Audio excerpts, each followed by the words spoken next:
Paz seja convosco. Amém. Louvamos a Deus pela sua graça sobre as nossas vidas. Louvamos a Deus pelo seu amor, pela sua ação sobre as nossas vidas. Ele tem nos sustentado, Ele tem nos ensinado, nos guardado e nos protegido. E esse é o nosso Deus. Ontem nós tivemos o eclipse, algo que na Idade Média e em idades anteriores era como se fosse um sinal de Deus do fim dos tempos. E agora é um sinal de alegria. As pessoas elas ficam, entendeu? E eles não prestam atenção e não conseguem identificar a figura divina de Deus controlando todas as coisas, inclusive coisas como essa, que aos nossos olhos parecem um show, mas demonstram a soberania do nosso Deus. Quero convidar você a abrir a palavra de Deus em Êxodo capítulo 20.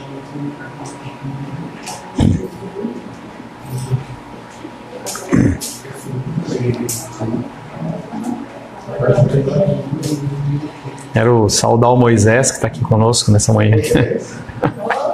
Seja bem-vindo, varão.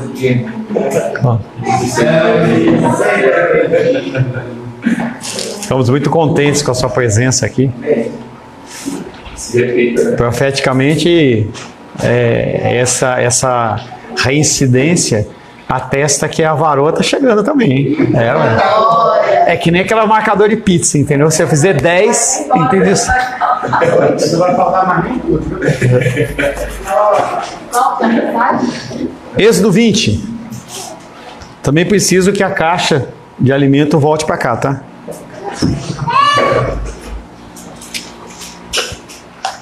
Êxodo capítulo 20 diz assim: Então falou Deus todas essas palavras: Eu sou o Senhor teu Deus, que te tirei da terra do Egito, da casa da servidão. Não terás outros deuses diante de mim. Não farás para ti imagem de escultura, nem semelhança alguma do que há em cima dos céus, nem embaixo da terra, nem nas águas debaixo da terra. Não as adorarás, nem lhe darás culto, porque eu sou o Senhor teu Deus, Deus zeloso, que visita a iniquidade dos pais nos filhos até a terceira e quarta geração daqueles que me aborrecem. E faço misericórdia até 1000 gerações daqueles que me amam e guardam os meus mandamentos. Não tomarás o nome do Senhor teu Deus em vão, porque o Senhor não terá por inocente o que tomar o seu santo nome em vão. Lembra-te do dia de descanso para o santificar. 6 dias trabalharás e farás toda a sua obra, mas o 7º dia é o dia de descanso do Senhor teu Deus. Não farás nenhum trabalho, nem tu, nem teu filho, nem a tua filha, nem o teu servo, nem a tua serva, nem o teu animal, nem o forasteiro das tuas portas para dentro. Porque em 6 dias fez o Senhor os céus e a terra, o mar e tudo que neles há, e ao 7º dia descansou. Por isso o Senhor abençoou o dia de sábado e o santificou.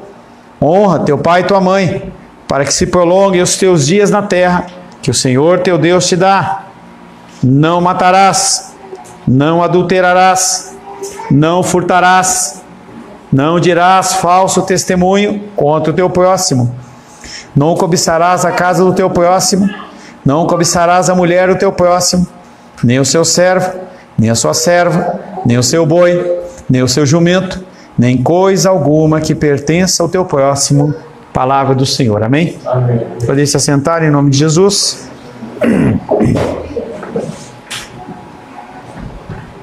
Estamos meditando dentro do Catecismo de Westminster, na pergunta número 67, que é o 6º mandamento, que diz: não matarás.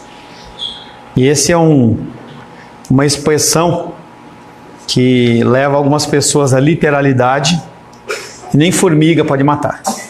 Então já vi pessoas que falam assim: eu não mato formiga, porque a palavra de Deus fala que não pode matar. Entendeu? E aí a pessoa ela fica numa condição complicada, né? Porque apesar dela não matar o boi, ela come a carne. Apesar de ela não matar a galinha, ela come o frango, entendeu? Então, como que fica essa condição do não matarás? Nós não temos dentro dos mandamentos a condição de julgar, mas nós podemos julgar? Sim, irmãos. Podemos julgar, mas dentro da palavra e sabedoria. Dentro do quê? Da palavra. Mas o que a palavra fala? Qual que é o norte que a palavra dá do julgamento? É a mesma coisa que julgar é bom? Não. Não. O que é julgar? Entendeu? E nós podemos julgar? Porque aqui está falando, não matarás. Mas aí a gente vê no Antigo Testamento um Deus que mata. Ele é um Deus que mata. E ele mata homens, ele mata mulheres, crianças, jovens, adolescentes, grávidas, não importa, mata, entendeu? E como é que fica isso, né? É uma coisa do Novo Testamento? Não, é do Antigo.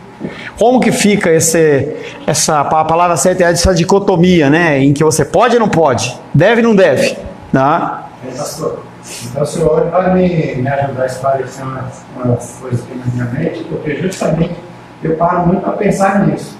Sobre a Bíblia diz que não pode matar. Só que Deus vai lá e manda o povo de Israel, por exemplo, chega em Jericó, manda extirpar tudo, acabar com tudo. Não sobra nem os bichos. Não sobra nada, nem animal, nem nada. Mata tudo, não é para trazer nada. E Deus lá no mulher, criança, tinha tudo. É o contexto também, né? Mas a Bíblia também. É o contexto?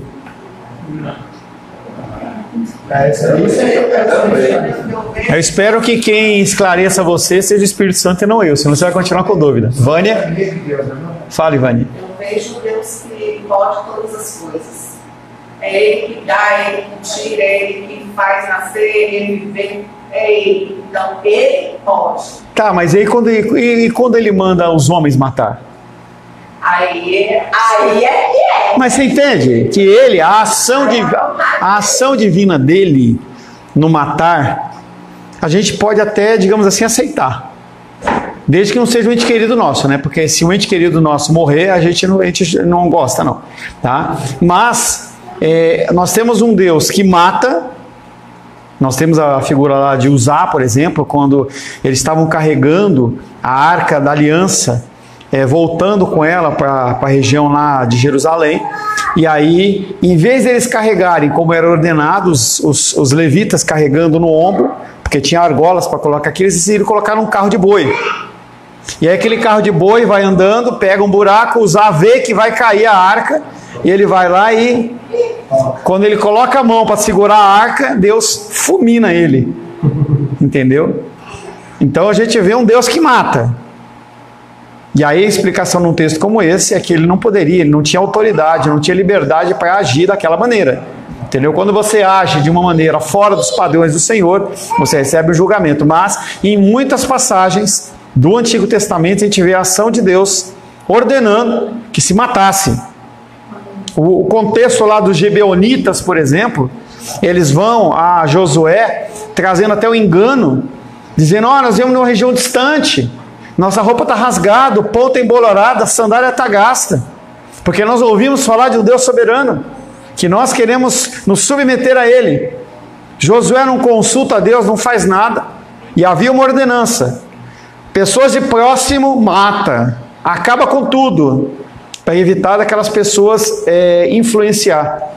Então não troca de filhos com filhas e eles adorarem outros deuses.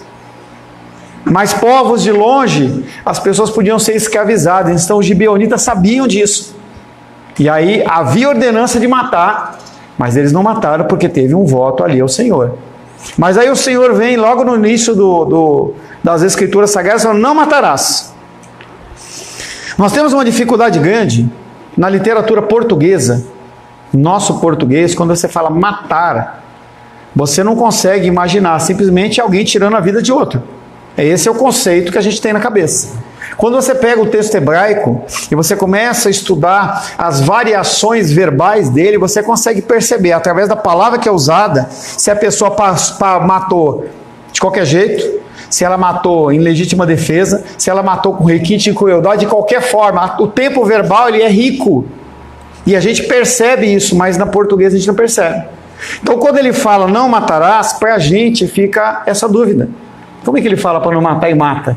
Como é que ele fala para não matar e manda a gente matar? O sentido da palavra matar nesse verso é um assassinato malicioso. É você matar alguém com um motivo que não é justo. As ações dentro das escrituras sagradas, dentro do julgar, dentro do matar e outras situações, ela tem a ver com a motivação do seu coração. Então, se eu estou dirigindo meu carro, alguém me dá uma fechada, e eu corro atrás dele, dou uma fechada nele, jogo ele no muro, ele bate e morre, eu assassinei a pessoa. E o julgamento de Deus existe sobre minha vida. Em outras situações isso não é verdade. Filipe está lá na casa dele, ouve um barulho de madrugada, ele vê que tem um homem entrando para adentrar na casa dele. Ele não só deve matar, mas ele tem que matar. Ele tem a obrigação de eliminar qualquer ameaça que venha contra Rayane, Helena e Heloísa. Então, o motivo é um motivo de legítima defesa, que pode até não ser justificado perante as autoridades, mas que perante as Escrituras, nós como homens, como sacerdotes, nós temos a obrigação de fazer isso. Nós temos a obrigação de eliminar aquela ameaça. O sentido da palavra matar nesse verso é o assassinato malicioso. Uma tradução mais correta desse mandamento seria: não cometerás assassinato. Ou seja, não é lícito matar outra pessoa ou a si mesmo injustamente por motivos fúteis e vãos. Esse mandamento ele diz respeito a terceiros sem uma motivação correta e a si mesmo. Ele está falando de suicídio. Suicídio em nenhuma hipótese é permitido. Em nenhuma hipótese. Nós temos aí um conceito dentro de teologia que é a ética cristã. Eu posso tirar a vida do meu ente querido, a eutanásia. Ele está em sofrimento, está em morte cerebral, sei lá, pode inventar o motivo que for. Eu tenho direito, Felipe, é com você, não é com a Rayane não, tá? Eu tenho direito a tirar a vida do meu ente querido apenas para aliviar a dor dele? A resposta é não. Mas é uma atitude de amor? Não. Mas não tem cura? Não. Gostaria que isso estivesse nas minhas mãos? De jeito nenhum. De jeito nenhum. Mas nós temos que entender que as Escrituras Sagradas, elas trazem regras e normas com o objetivo de normatizar a nossa vida. Hoje na Europa existem centros de eutanásia móveis. Se estiver passando um carrinho como o carrinho do sorvete, do carrinho da eutanásia, você identifica que o teu ente querido ele está com enfermidade, lá tem um médico que vai atestar que ele não tem cura e você pode injetar a injeção fatal lá e matar ele ali na tua casa mesmo. Você vê que cada vez mais o ser humano ele vai tomando gerência sobre as suas decisões à parte da palavra de Deus. É como o aborto. A pessoa ela entra numa condição de que a pessoa foi abortar, foi estuprada, a criança ela está com uma enfermidade, ela está com uma doença, ela vai morrer daqui a pouco, então eu acho que eu posso tomar uma decisão, e a palavra de Deus não nos dá essa liberdade. Por mais que o contexto seja de dor, e eu digo para você, não gostaria de estar numa situação como essa. E não sei se seguiria essa ordenança, mas eu não estou aqui para dizer o que eu faço ou o que eu deixo de fazer, e sim o que a palavra de Deus diz. Cada um de nós vai ser julgado segundo aquilo que ouviu, entendeu e colocou em prática. Você não vai poder estar diante de Deus e falar assim: ó Senhor, o pastor Paulo falou que ele fazia assim, eu fiz também. Não, negativo. As Escrituras Sagradas não me dão essa abertura. Eu tenho que fazer como ele ordena e ponto final. Ou então eu vou seguir qualquer outra religião. Êxodo 20:13 diz: não matarás. Indiretamente, o mandamento significa que devemos empreender todos os nossos esforços de forma lícita para preservar a vida de outras pessoas e a nossa própria vida. Por que lícito? Porque tem pessoas que usam, por exemplo, o tráfico de órgãos. Então, eu vou lá, roubo uma pessoa, sequestro uma pessoa, tiro o órgão daquela pessoa para transplantar para o outro. A gente viu a figura aí de um grande representador aí que estava com problema de coração, e aí eu não fui a fundo para identificar isso, mas o que se diz é, aquele homem, ele entra na UTI, ele tinha uma necessidade real de um transplante de coração, e de uma hora para outra ele vira o primeiro da fila. E outras pessoas que estavam abaixo dele com um grau, um nível de gravidade tão grande ou igual, passam do primeiro lugar para o segundo e ele recebe o coração. É uma forma lícita? Aconteceu? Não sei. Se aconteceu, está errado. Eu não tenho o direito de usar formas ilícitas, mesmo dentro de uma condição que nos pareça lícita. A lei, ela não se dobra. A lei, ela não cria um outro caminho simplesmente para te beneficiar. E você também não pode interpretar a lei como você quer. Voltando. O sentido da palavra matar, nesse verso, é o assassinato malicioso. Ou seja, não é lícito matar outra pessoa ou a si mesmo injustamente por motivos fúteis e vãos.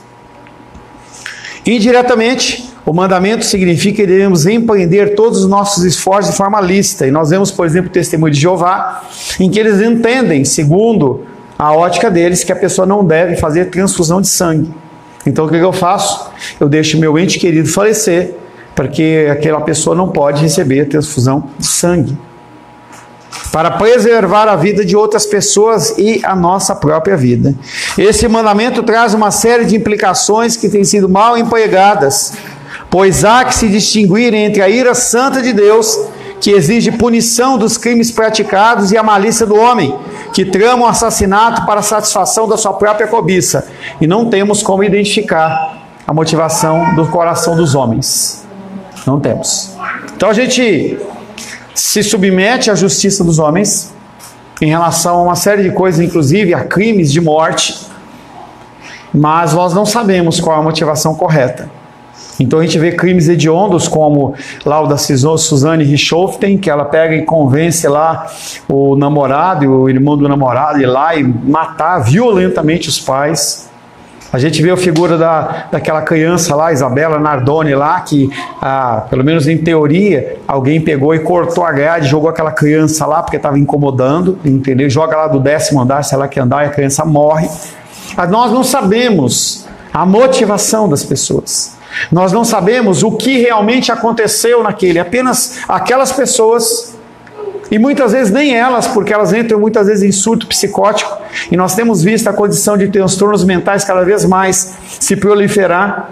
Eu vi uma estatística que mais de 40 a 60% dos professores do ensino público estão com algum tipo de transtorno. Se elas estão ou não estão, não sabe. Não é algo que pode ser mensurado através de marcadores biológicos. Eu não tenho como fazer um exame de sangue e definir se você tem um transtorno de bipolaridade ou qualquer outra coisa. Simplesmente é uma análise subjetiva, isso é real. Então uma pessoa como essa, que ela está realmente num surto psicótico, ela está usando o remédio tarja preta, e naquele momento em que ela decide parar, porque aquele negócio tanto traz o alívio, como também traz a necessidade de matar ou de se matar, ela vai lá e comete um assassinato. O julgamento correto vai ser apenas diante dos olhos do Senhor. É Ele que vai definir se aquela pessoa estava nas faculdades mentais ou não estava. E hoje, com a condição da advocacia fazendo uma série de jogadas, a pessoa ela interpreta a lei ou leva ao juiz ou as pessoas,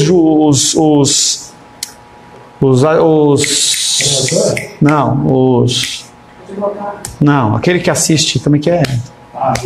Júri, obrigado. Levam o júri ao engano, entendeu? Porque a pessoa ela faz uma afirmação de tal maneira que leva as pessoas a convencer, e muitas pessoas que deveriam morrer dentro de um país que tem a pena de morte, eles não morrem. E aqueles que não deveriam morrer, morrem. Então nós temos uma condição do julgamento injusto. Mas nós temos que nos submeter a autoridades, nós temos que nos submeter às autoridades judiciais que fazem o julgamento da melhor maneira possível, dentro de uma licitude e dentro de uma ilicitude. Então nós não sabemos o que acontece. Este mandamento traz uma série de implicações que têm sido mal empregadas, pois há que se distinguir entre a ira santa de Deus, que exige punição dos crimes praticados, e a malícia do homem. Então, se há um assassinato de um ente querido meu, será que eu tenho direito a ir lá matar? Entendeu? Eu posso tentar impedir o assassinato, mas eu não tenho direito à vingança. Dentro do Antigo Testamento a gente vê algumas situações em que havia o crime, e aí a pessoa ela podia contratar um homem que era o vingador de sangue. E haviam cidades que as pessoas elas podiam se esconder, o vingador de sangue não podia entrar lá, até que fosse julgada aquela causa. Então havia uma série de artifícios para evitar que houvesse injustiça. A ira de Deus é uma ira, mas a ira do homem, ela não pode ser manifesta através do assassinato, que é diferente da legítima defesa, como é o caso que eu falei do Felipe. Ou numa situação que você está dentro do carro, ou qualquer outra situação desse tipo, em que eu estou tentando proteger a minha vida, e estou tentando proteger a vida dos meus familiares. Eu tenho que fazer alguma coisa, eu não posso deixar acontecer, eu vou dar outra face. A gente tem que saber interpretar as Escrituras Sagradas, para que a gente não incorrer em erro, numa interpretação errônea. Você não pode ser nem literal nas Escrituras Sagradas, mas também você não pode ser omisso em relação à aplicação das Escrituras Sagradas. Menise. Só pergunta, a pena de morte é errada? Dentro do que eu falei, a pena de morte é errada? Depende. Depende. Se for uma coisa lícita, como por exemplo, num caso em que o cara vai lá, invade a minha casa, ele tenta assassinar toda a minha família, eu tento eliminar, não mato ele, ele tem que ser morto. Não tem essa ideia de, vamos colocar o cara lá na cadeia. Não, não é isso. A Bíblia não trata dessa maneira, mas nós estamos dentro de uma legislação constitucional que não tem a pena de morte. Então, ponto final. Nós temos que nos submeter à lei dos homens, enquanto ela não fira a lei de Deus. Independente se a lei dos homens é justa ou não é justa, eu não tenho direito a tomar a justiça nas minhas próprias mãos. Mas o Estado tem esse poder de autoridade, tanto que a guerra de Israel, ele convoca as pessoas para o quê? Matar. Naquele contexto ali, eles estão defendendo a pátria deles. Houve mais de 100, 200 ou 300 israelenses que saíram do Brasil em rumo a Israel para atender a convocação da guerra. E aí, num caso como esse, a pessoa está defendendo a pátria, ela está caindo nisso aqui? Não. Mas e se ela usar de maldade? Porque dentro da guerra também tem crimes de guerra. Então o Hamas ele foi lá e sequestrou pessoas, sequestrou crianças, civis, foi lá e decapitou as crianças. Crime de guerra e crime contra o Senhor, tem que morrer. Não tem que ter alívio, entendeu? Tem que morrer. Então a pena de morte é algo que procede das Escrituras Sagradas, em casos específicos, mas que nós nos submetemos a ela dependendo da legislação que o país assim comanda. Pastor, e a questão do perdão? O que tem o perdão? Aí, sei lá, a pessoa fez tudo isso, pede perdão e como é que fica? Você perdoa. Se eu não me lembro, se eu não me engano, na semana passada, se a pessoa perdoar e matar, ela está em crime. Entendeu? Tá? Se a pessoa perdoa, então voltamos à situação da sua casa, tá? O Felipe está lá e ele imobiliza a pessoa, e eliminou o problema, entendeu? Ele não tem que matar.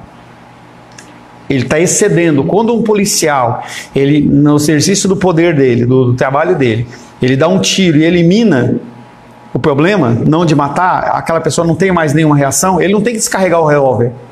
Se eu descarrego o revólver, eu estou excedendo a minha autoridade e a minha força. Então, nesse caso, se ele eliminou, ele não tem que matar. E aí, você tem que perdoar aquela pessoa dentro do ato dela. Ponto final. Não. Não, se perdoar, não mata. Se perdoar, você eliminou o problema. Eliminou o problema. Tá? Você eliminou o problema, você perdoa aquela pessoa pelo ato que ela fez. Acabou. Entendeu? Se você matou, não tem o que perdoar. Você agiu em legítima defesa. Acabou a história. Aí você está numa situação como essa, em que a pessoa, eu acho que eu contei na semana passada ou retrasada, mostra a figura de um cara que ele era serial killer. Estou respondendo a sua pergunta, hein, Raiane? Tá? O cara era serial killer. Ele foi para o julgamento. Tá com sono, né, filho? Tá com sono, né? Lava lá o rosto. Ele não vai lavar o rosto, não vai deitar no ombro do pai, não. Hã? Não. Fica em pé, fica aqui, não lá. Entendeu? A pessoa foi lá, foi ser julgada. Chamaram o pai das vítimas. Um a um condenou o cara. A face do cara não se mexia. Uma pessoa que tinha perdido a sua filha numa violência sexual com assassinato e morte, foi lá e falou assim: você me coloca numa posição muito complicada, porque eu odeio você, mas como cristão eu tenho que te perdoar. Eu te perdoo por ter matado a minha filha em nome de Jesus. O cara começou a descer a lágrima aqui do coração, no rosto do cara, mas o cara decidiu. Helena, você está na palavra, minha querida. Você tem que deixar a mamãe assistir, você tem que prestar atenção e tem que dar exemplo para sua irmã. Se você está com a bonequinha, fica quietinha, mas assiste. Ó, a Júlia quietinha, a Manu quietinha. Você é a mais velha de todas, você tem que dar o exemplo, tá? Então, aquela pessoa, ela vem trazendo perdão para um homem que cometeu pecado sobre a vida dele. Não estou dizendo que é fácil, não estou dizendo que é simples, não estou dizendo que é legal, eu estou dizendo que é o que a palavra diz, que nós temos que fazer. Então é decisão. Decisão do quê? De amar. Amar é decisão. Não é algo que você sente, é algo que você decide fazer, em obediência à palavra. Do matar ou perdoar, você decide perdoar ou você decide matar o rapaz, no caso, né? Depende da situação, nós temos que saber interpretar. Esse mandamento traz uma série de implicações que têm sido mal empregadas, pois há que se distinguir entre a ira santa de Deus, que exige punição dos crimes praticados, e a malícia do homem, que trama o assassinato para a satisfação da sua própria vingança ou cobiça. Pena capital ou a pena de morte. Gênesis 9:6. Luísa.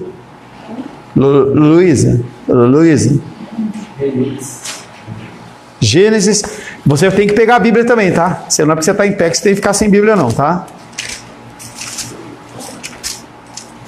Nós somos crentes. Vamos ver na palavra. Se alguém derramar o sangue do homem, pelo homem se derramará o sangue, porque Deus fez o homem segundo a sua imagem. Se alguém derramar o sangue do homem, pelo homem se derramará o seu sangue, porque Deus fez o homem segundo a sua imagem. A pena capital ou pena de morte não somente é permitida, mas é exigida pela lei de Deus como um princípio geral de justiça, não de vingança, de justiça. Então, é diferente. Válida dentro de uma condição que a Constituição do país assim determina e dentro de uma situação em que é considerada justa. Mesmo essa justiça vai ser julgada diante de Deus se ela foi realmente justa ou não, tá? O castigo da pena de morte não é aplicado como satisfação de sentimento de vingança, mas como aplicação de justiça e preservação social. Há pessoas que não vão se corrigir. Você coloca a pessoa com 150 anos lá, porque a ideia de você colocar uma pessoa dentro da cadeia é que a pessoa ela vá ter uma transformação e uma conversão. Se a pessoa ela pega 150 anos de pena, ela não vai se converter. Levítico 24:17.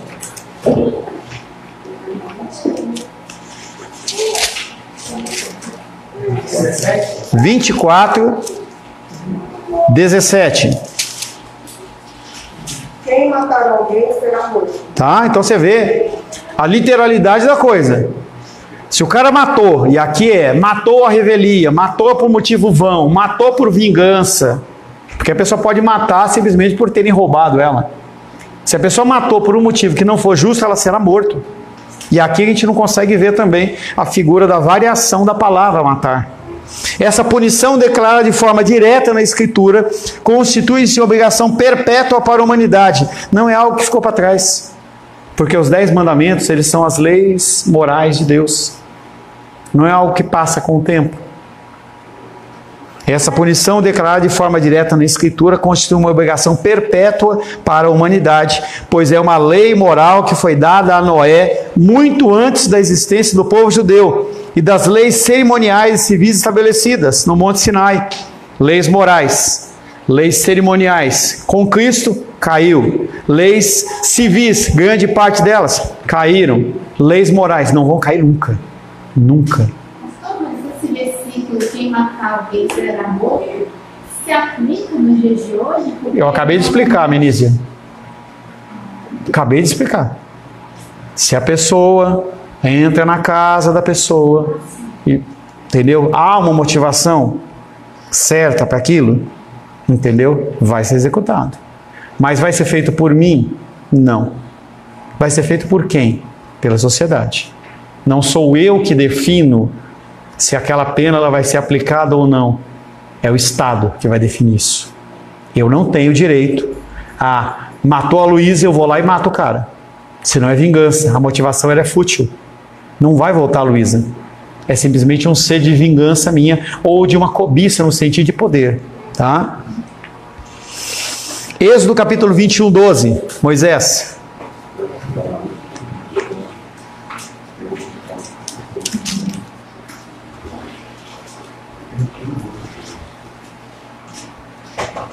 Quem ferir a outro, de modo que este morra, também será morto. Mesmo contexto. Quem aplica é a sociedade, usou a justiça, não sou eu em nenhuma instância. Essa exigência tem uma conotação muito ampla e envolve não somente o homicídio e os danos morais e materiais infligidos aos homens, mas também a danos causados por omissão de qualquer espécie, a tudo aquilo que degrada o homem em sua saúde. Então a ação daquela pessoa, dentro de que ela não matou de fato, mas ela causa um dano tal que leve a pessoa à morte, também ela deve ser julgada pelo Estado de uma maneira dura. Êxodo capítulo 21, versos 14, 15 e 16. Para ler os três? Sim, senhor. Se alguém vier maliciosamente contra o próximo, matando a traição, tirá-lo-ás até mesmo do meu altar para que morra. Quem ferir seu pai ou sua mãe será morto. E raptar alguém e o vender, ou for achado na sua mão, será morto. E aí a gente vê que o sentido, além da prática da justiça, é da purificação da sociedade. Porque se ninguém faz nada, as pessoas vão começar a achar que aquilo é lícito. Quando a gente vê a figura do irmão, o irmão de filha de Davi, que foi violentado, Diná. O irmão de Diná foi lá e violentou ela. O pai deveria ter feito o quê? Matado o cara. Devia ter matado. Devia ter matado. Não, Tamar.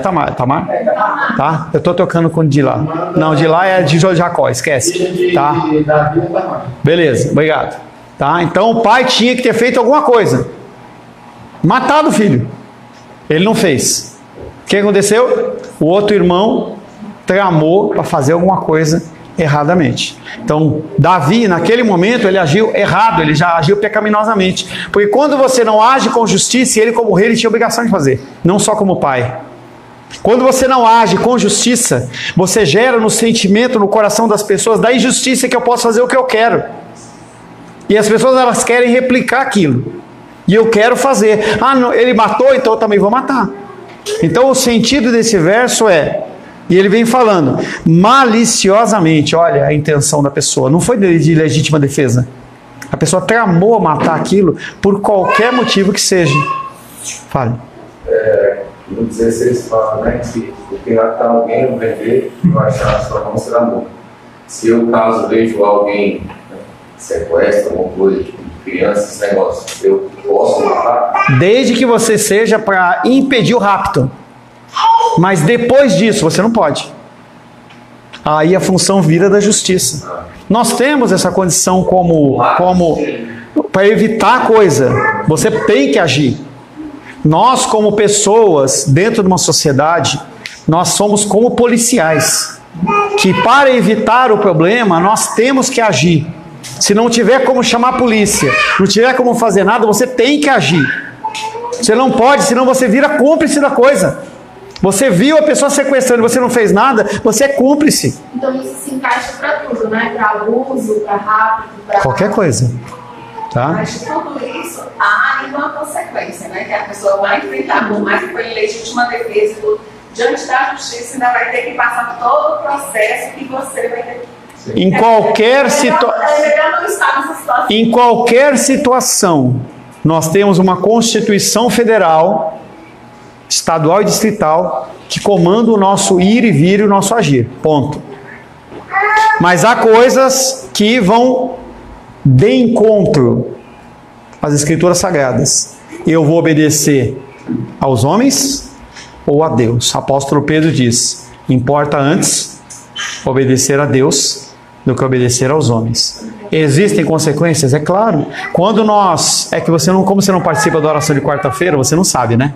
Mas a gente lá na oração de quarta-feira, a gente faz oração pela igreja perseguida. O Pedro, inclusive, foi o primeiro a participar, que me atendeu a resposta, foi o Pedro, tá?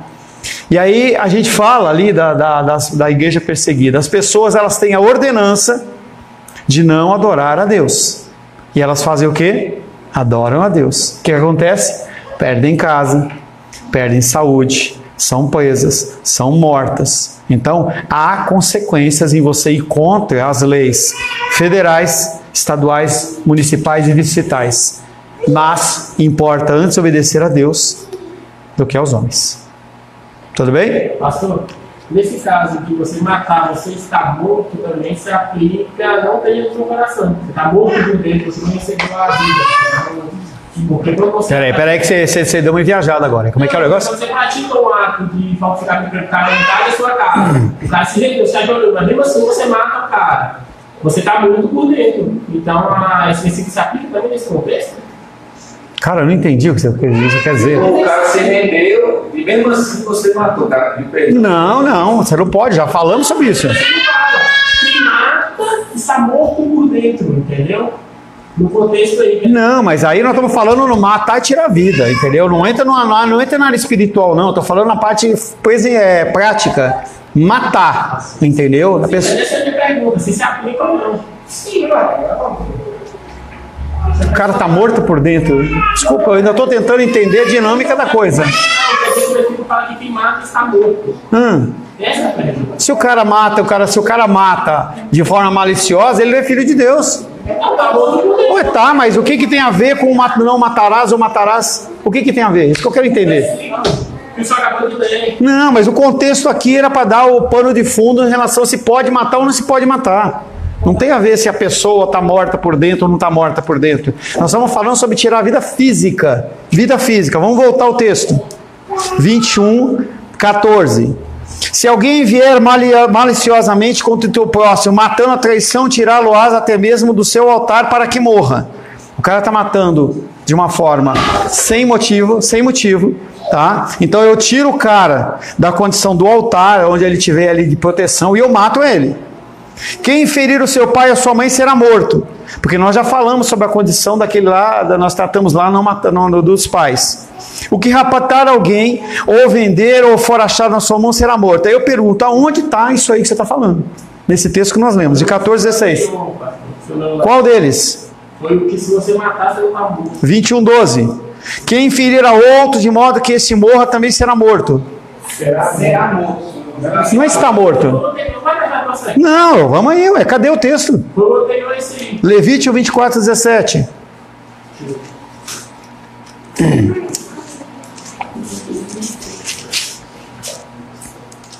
Levítico 24:17. Quem matar alguém será morto. Sim, será morto. Não, mas o que tem... Não, eu entendi errado. Vai. Ah, bom. Então, beleza. Poxa, não é possível que eu... No Novo Testamento, temos claras indicações de que a pena de morte ela é lícita e continua em vigor, como podemos ver na declaração do apóstolo Paulo, Atos 25:11.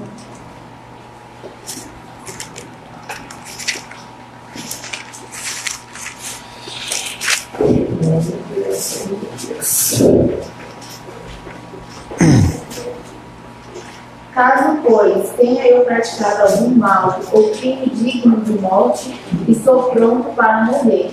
Se, pelo contrário, não são verdadeiras as coisas de que me acusam, ninguém ninguém para lhes será agradável. Pode entregar-me a eles. Apelo para cego. Apelo para cego. Tá, então o que o apóstolo Paulo está falando é: se eu tenho praticado crimes ilícitos, me matem. Porque havia pena de morte dentro da condição do Império Romano. Então me julguem se eu sou digno dentro das suas leis para ser morto, me matem, porque eu não vou ter nenhuma coisa contra, é lícito. Agora, se eu não sou, por que vocês não querem me matar? E aí ele apela ao Supremo Tribunal Federal, no caso ali ele apela para César, que havia uma motivação ali, para ele talvez falar, as escrituras não falam, mas para ele falar inclusive para César a respeito do Evangelho. Na carta aos Romanos, o apóstolo diz que o magistrado traz a espada, ou seja, a sociedade que traz a punição. Eu não tenho, em nenhuma opção, alternativa, direito a matar alguém para saciar a minha vingança. Já foi resolvido o problema? Morreu. Não morreu, né? Vai morrer, né? Essa simbologia do porte da espada pelo magistrado é considerada por todos os escritores da antiguidade o poder de execução do malfeitor. Não existe dúvida quanto a isso. No nosso caso, a gente vê a figura lá na Praça dos Três Poderes, daquela estátua vendada com uma balança, julgando se é certo ou se é errado. A figura que ele está trazendo é que na mão dessa estátua vem uma espada, porque ela, além de julgar, ela pune. Além de todos esses fatos bíblicos, a punição do assassinato é tão clara na consciência do homem que, em casos de crimes violentos, a autoridade pública tem que intervir para evitar os linchamentos, como temos verificado em toda a história da humanidade. Se a autoridade não faz nada, o povo faz, e faz de uma forma ilícita. Linchamento, ele é pecado. A questão prática nessa lei é a seguinte: quem deve morrer? O inocente ou o assassino? A justa defesa ou a ação em legítima defesa? A defesa própria ou de familiares e amigos ameaçados não se constitui em crime, conforme esse mandamento fala, pelos vários motivos expostos que nós vamos falar agora, que é aquilo que ele vem tratando até agora. Eu defender a minha vida, eu defender a vida dos meus entes queridos e familiares, e se incorrer numa morte, eu não sou culpado de assassinato. Eu vou ter que me defender, mas eu não sou culpado. Esse homicídio cometido em defesa da vida ou da integridade da pessoa não é malicioso ou intencional, mas uma contingência em que se apresenta a opção da vida do agressor em situação de dolo, malícia, e do agredido do agredido sem razão ou justificação legal. Então o cara não tem motivo nenhum para me matar, ele não está defendendo nada e ele vem me atacar, eu tenho o direito de matá-lo. Diante da justiça dos homens, diante da justiça de Deus, eu não cometi um assassinato e sim pratiquei uma ação em legítima defesa. Vai ter julgamento, vai ter tribunal, vai ter uma série de coisas até que se prove que você não cometeu um crime, mas você é passível disso. Tanto o juízo universal como o mandamento, sexto mandamento, consideram inocente aquele que agiu em defesa da vida dele ou do próximo, ou da integridade. A resposta acima diz: o sexto mandamento exige todos os esforços lícitos para conservar a nossa vida e a dos nossos semelhantes. Inclui-se nesse caso os policiais, militares em serviço, que por força da sua profissão muitas vezes encontram-se face a face com bandidos e marginais da mais alta periculosidade e são obrigados a matar em defesa própria ou na defesa de outras pessoas alcançadas, e nós alcançamos inclusive guerras como que está acontecendo lá. Então, os soldados de Israel, enquanto de uma forma lícita eles matarem os guerrilheiros do Hamas, tá certo. Se eles bombardearem um lugar propositalmente cheio de civis para matar, problema. Eles estão impedindo, por exemplo, a passagem de alimento lá para a faixa de Gaza. Está errado. Porque eles estão com medo de se passar arma também. E isso é complicado. Mas se eles eliminam a entrada de alimento, eles matam os civis também. Está errado. Essas pessoas não podem ser condenadas por cumprirem sua obrigação. Homens, mulheres, militares, soldados, portando armas e agindo de conformidade com suas atribuições e obrigações em caso de defesa própria ou do interesse público. E aí a gente tromba com uma grande dificuldade, que é: eu posso possuir uma arma ou não posso possuir uma arma? Qual a motivação de você possuir uma arma? Eu já tive arma, eu já fui atirador, entendeu? Você, quando tem uma arma, você se acha mais macho. E você, inclusive, procura situações para você demonstrar que você é mais macho. Isso vale para homem ou para mulher, entendeu? Então, pode ter arma, não pode ter arma. As escrituras sagradas, elas não nos dão esse respaldo literal. Eu, pessoalmente, prefiro não ter. Mas, pastores, se entrar alguém, aí é uma decisão que eu vou ter que lidar com isso. Ah, mas eu acho que tem que ter arma. Você vai ser julgado também, de acordo com a motivação do seu coração. Em como você vai fazer aquilo. Talvez, numa situação de afronta à sua família, você pudesse, de alguma maneira, eliminar o problema sem matar. Mas com a arma, você vai descarregar o pente. Você vai atirar à vontade. Também, talvez numa situação dessa, se você tivesse arma, você salvaria os seus bens queridos. E sem a arma você não salva. É uma situação a lidar. Então isso é uma situação individual. Uma pedra. Tá? Uma situação. Ou então, Moisés, entendeu? Lá em Santa Maria, ele dá aula personal, você pagar bem, ele vai em qualquer parte de Brasília, entendeu? Depois vai estar lá no status, lá o telefone dele para você chamar ele. Amém, queridos? Amém. Esse é um tema complexo, tá? Muito complexo, mas nós vamos desdobrar ele mais alguma coisa, entendeu? Nós vamos falar sobre as exigências e as não permissões em relação a essa ação. Mas dentro desse primeiro período nós vamos interromper, vamos para o nosso intervalo e retornamos após os comerciais. Deus te abençoe e te conceda graça.